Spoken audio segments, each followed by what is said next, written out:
Le sprint final commence à Kontiolahti. Dès son retour à la compétition, Quentin gagne 2 fois, le sprint, puis la poursuite, remportant par la même occasion le premier petit globe de sa carrière.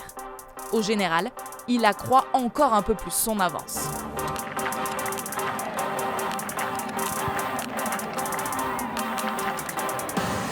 Il va aller sur la note pénalité, contrairement à Quentin Fillon-Maillet. 15e victoire en carrière pour Quentin Fillon-Maillet qui s'adjuge le petit globe de la poursuite cette saison. Il remporte 6 poursuites d'affilée. Quentin Fillon-Maillet, leader du classement général, qui prend le départ. L'Estonie accueille l'avant-dernier week-end de la saison de Coupe du Monde. Une nouvelle fois vainqueur du sprint, Quentin assure sa position de leader et n'est plus très loin du petit globe de la spécialité. Encore un 10 sur 10 pour lui, il est incroyable. Alors, est-ce que ça va suffire pour jouer face aux Norvégiens ?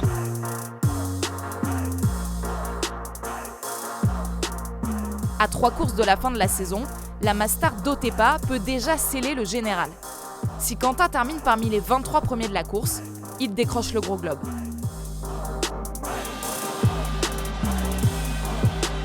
Le plein pour Quentin Fillon-Maillet. Quentin sera donc à la une.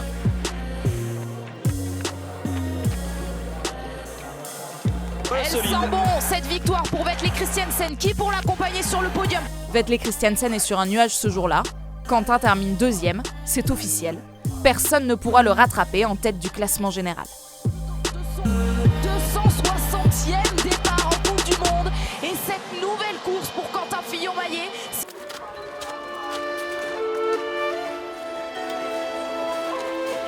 Après 2 ans de Covid, le biathlon mondial retrouve ses habitudes à Oslo.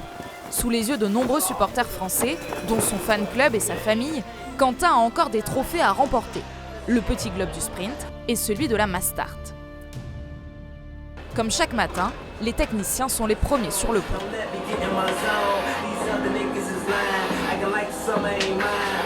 C'est bien, les gens ils croient que je travaille du coup.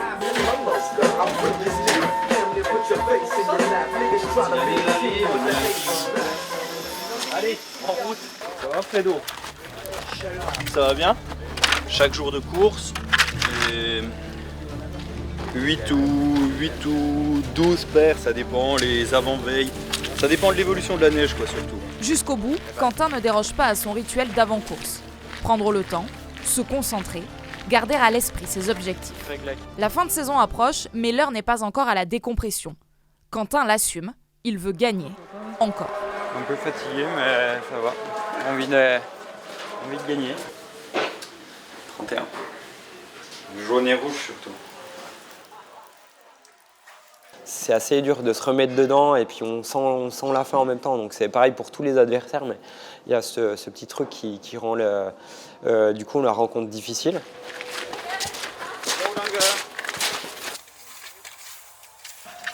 Ça manque de jus, hein. Ça va? Ouais. Le fond, il est mieux qu'hier, non, quand même? Ouais, putain, ça commence à casser quand même pas mal. Toute la montée du stade, là, tu sais, ça fait une trace. Après, il y a des endroits comme ça, c'est encore bien, ouais. Ils ont fait du boulot assez correct. Hein? C'est peu. Ouais. Bonne chance, mon gars. Ouais, il y a un peu la tension qui monte petit à petit crescendo jusqu'au moment du départ, déjà au petit-déj et tout ça. Ça va, mais après au repas de course, donc on a mangé aux alentours des midi, ça commence à monter. Et là, le stress, bon, il est moins important que sur les premières courses, mais on le sent quand même. Et puis là, surtout, il y a un peu de fatigue, neige qui brasse et tout ça. Donc.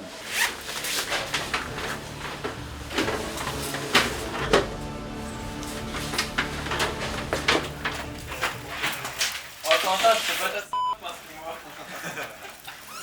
Eric, j'arrive. Eh, si tu dois en lâcher un, c'est lui. Oh, tu me préviens, tu regardes. Oh, tu me préviens, je suis un malade. Si ça se marrait dans la cabane, c'est pour détendre l'atmosphère.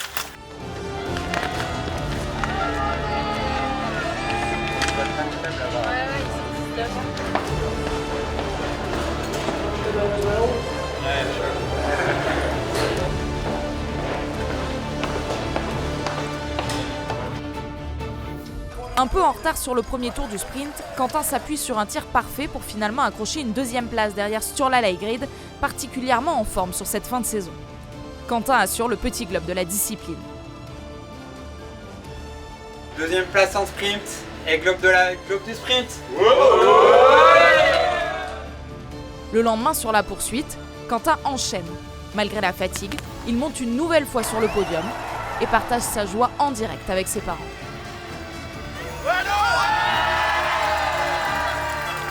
Transpire d'émotions positives, de joie et c'est des parents heureux. Donc voilà, je sais pas, c'est aussi leur réussite de m'avoir amené là parce que je leur dois beaucoup. Ils sont donnés énormément pour moi.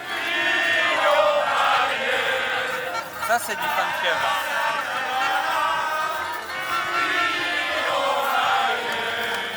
Il y a encore les courses demain, mais je profite vraiment maintenant des émotions partagées avec ma famille. Donc il y a un peu, ça décompresse un petit peu. À mon avis, ça fait la fête à l'intérieur.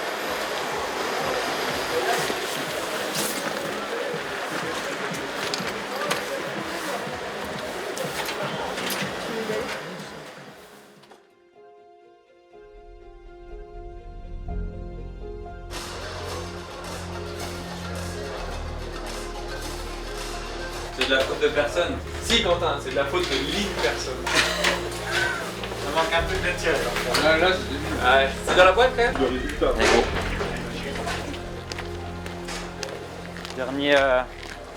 Dernier combat. Bon, après les championnats de France, mais ce sera plus cool les championnats de France.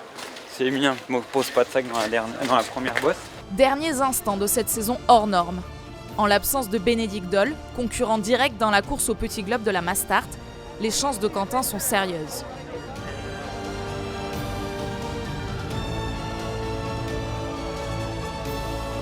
Au bout du suspense, le Norvégien Sivert Bakken remporte finalement la course au sprint. 7e place pour Quentin. Le petit globe lui échappe pour 4 petits points seulement. Nummer 1 og sammenlagt vinner. Number 1 and the total overall winner. Representing France, Quentin Fillon-Maillet. De la déception aux larmes. Quentin fend l'armure. Il tient entre ses doigts le gros globe de cristal, objet sacré, synonyme de tant d'efforts et de sacrifices. Une émotion partagée avec tout son clan.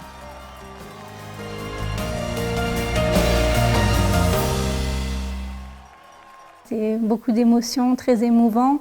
Avec ses parents, on a pu du coup accéder tout près de lui.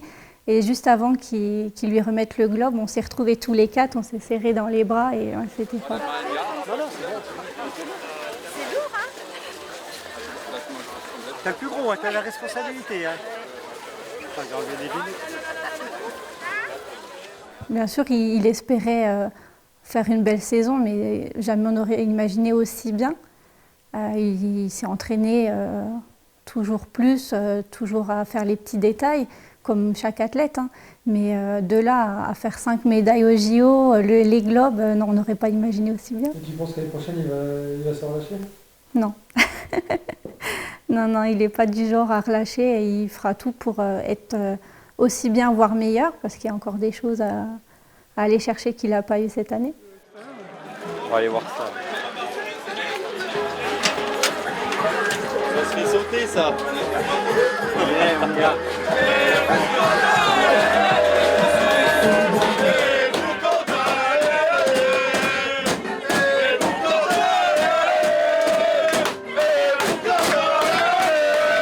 Faut que Quentin il rattrape le retard parce que là,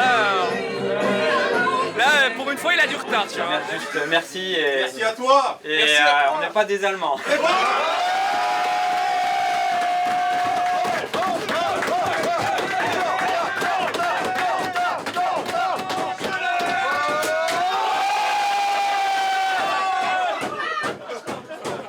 Fabien, calme-toi. Santé, hein.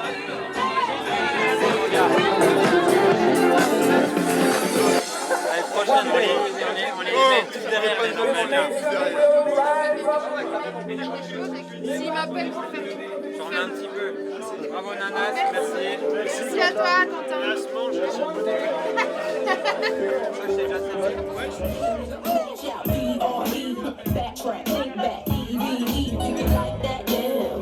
I know you had you in the pants, first glance from the flow too. Believe I'll show you, take you Une petite nuit de sommeil et direction Paris. La fête se poursuit chez ses partenaires. Après une telle saison, les médias s'arrachent Quentin Fillon-Maillet, désormais le meilleur biathlète du monde. Là, bien fatigué. L'enchaînement de la saison était vraiment dense. En finale, sur le coup, ça va, mais quand ça redescend après saison, là, je me sens vraiment bien fatigué. Et ça fait partie justement de ça. Je savais pertinemment que j'allais finir cramé, comme on dit.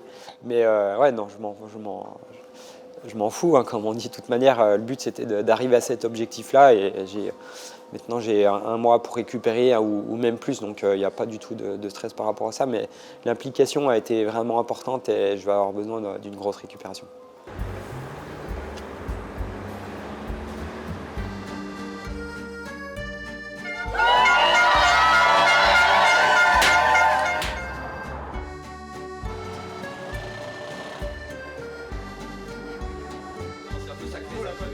C'est une chanson d'amour que Devant toi, les équipes. les mots m'échappent toujours. Je ne peux pas trouver. La tournée médiatique, c'est pas toujours du plaisir, mais je prends vraiment plaisir parce que du coup, je partage vraiment beaucoup de choses avec beaucoup de monde, des fois des personnes connues, des sportifs. J'ai eu énormément de félicitations. Ça me touche vraiment d'avoir les félicitations d'autres sportifs qui connaissent le travail à leur manière pour en y arriver là. Le fait d'être un peu plus reconnu et pas d'expliquer comme il y a 15 ans en arrière, le biathlon, non, c'est pas de la course à pied et du vélo, mais bien du ski de fond et du tir à la carabine. C'est impressionnant. On ne s'attendait pas à autant. Quand il est rentré des JO, on ne réalisait pas, en fait, on ne se rendait pas vraiment compte. Tout le monde nous disait ah, ça va changer, tu verras. Nous on se disait non, on ne se rend pas compte. Mais là vraiment, oui, quand on va à Paris, quand on voit des personnes dans la rue qui viennent lui demander des autographes, là on se dit ah ouais quand même. Cette tournée parisienne, c'est pas seulement surfer sur la popularité née des médailles. C'est-à-dire qu'aujourd'hui, Quentin, avec ce qu'il a réalisé, il est entré dans l'histoire du sport français, avec le nombre de médailles, avec tout ce qu'il a fait, avec en plus les valeurs qu'il véhicule. C'est-à-dire que sa simplicité, mais en même temps son tempérament, font que les médias sont heureux de l'accueillir et tous les retours qu'on a là, depuis 3 jours, quand il passe à la télé, etc., c'est super, il donne une belle image. Allez, c'est parti. Guerre mondiale, oula ça vole, oula ça... Ah, ça les là. C'est la vraie marque de la personne qui est ambitieuse et qui vise l'excellence dans tous les domaines de sa performance. Aujourd'hui, sur les réseaux sociaux, c'est ce que Quentin fait aussi, sur la com pure, sur la presse, il n'y a pas que les paramètres sportifs qui font aujourd'hui d'un champion quelqu'un qui réussit et qui va au bout de sa démarche.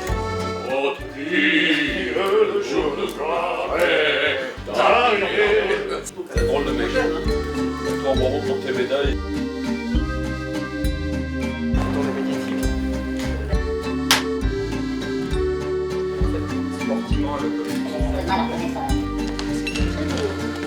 On a entre 2 et 4 pas.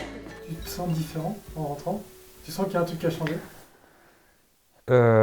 Non, je me sens pas spécialement différent. Finalement, je reste Quentin Fillon-Maillet. Il a juste réussi ses objectifs et ça, c'est...